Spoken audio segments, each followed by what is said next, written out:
How do you know that you're on your path? Because it disappears. That's how you know. How do you know that you're really doing something radical? Because you can't see where you're going. That's how you know.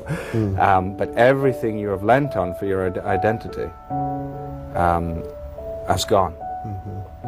And so you are going to enter the black contemplative splendors of self-doubt at the same time as you're setting out on this radical new path. The trees ahead and bushes beside you are not lost. Stand still. What do I do when I'm lost in the forest? Stand still.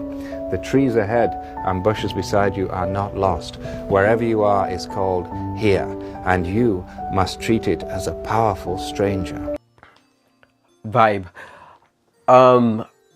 This video is quite spontaneous. Actually, this is one of these therapy sessions, but I will try to keep this one really short. I was just so inspired today that I was like, okay, there's a great lesson here. Let me make sure I share it with the students while it's still fresh.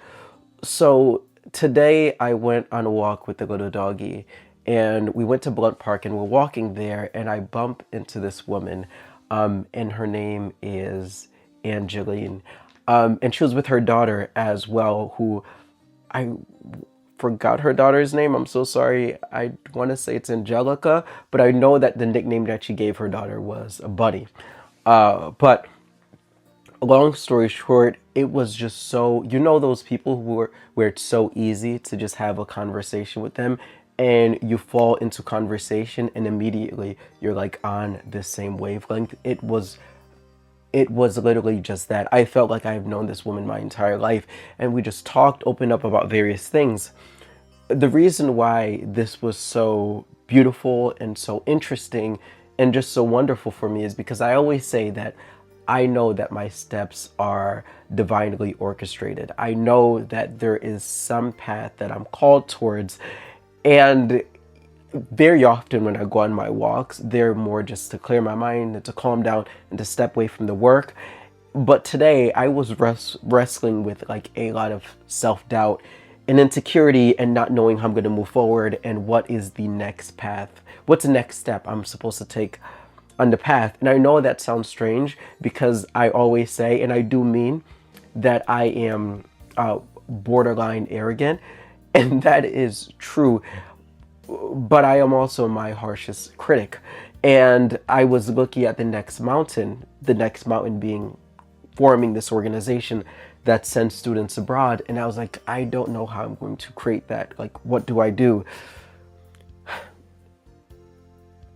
Angeline gave me this beautiful quote. She said that her father used to give her, and I want to share with you, hence the title of this video as well. She said, "Wait is waste."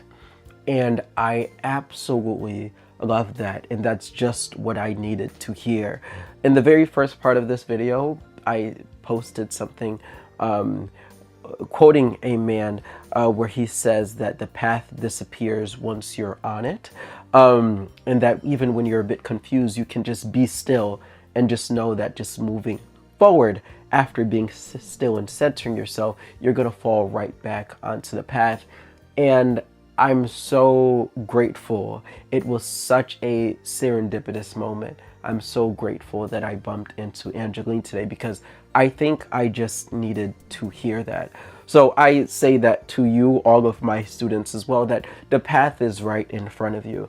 And if I can leave you with any kind of advice, if you're kind of confused on what the next step is, whatever you can do in the moment right now, usually it's something that you're going to have to do for free, do it. So like, I'm very interested in building this organization that sends students abroad, and I want it to be a multi-million-dollar organization. In order to do that, for the past several years, I've been doing this for free.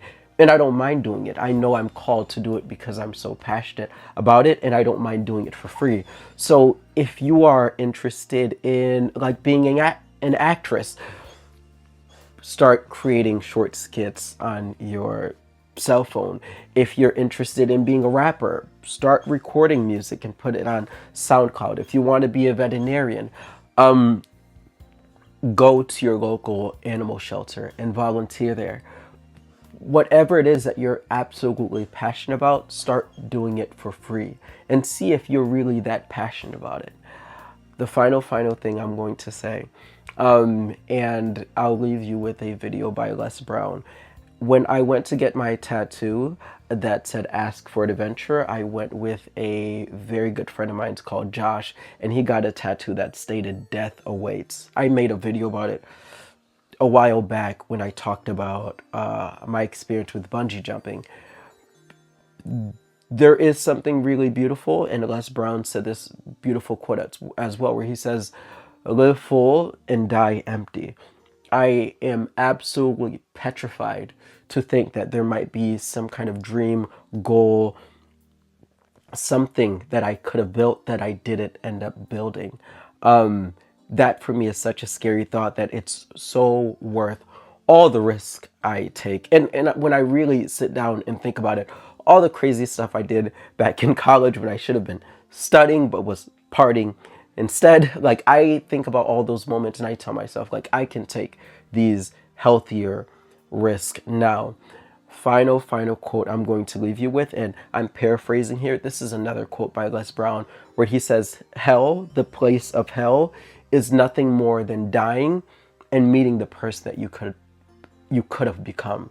And I fear that actually. I'm hoping that I could be completely centered in myself and know that everything I could have done in this world, I kind of done it. So huge shout out to Angeline, hoping to bump into you again, but thank you so much for inspiring me with these words.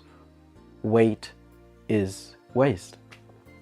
Weight is waste. So go out and take small steps forward to do the thing that you're absolutely passionate about. That's the video for today. Bye. I want to ask you a question. How many of you ever thought about something you wanted to do and you talked you out of it? Raise your hand, please. That inner conversation, ladies and gentlemen, is the reason that most people take their greatness, take their ideas to the graveyard with them. You know, the wealthiest place on the planet, a minister said recently, and it was so true, is not the gold mines in the various areas of the world or the diamond mines. The wealthiest place on the planet is the graveyard. Because in the graveyard we will find inventions that we never ever were exposed to. Ideas, dreams that never became reality. Hopes and aspirations that were never acted upon. Because most people allow that inner conversation, for whatever reason, to keep them from ever pursuing their goals. I could tell you love your prized possessions. What's your favorite?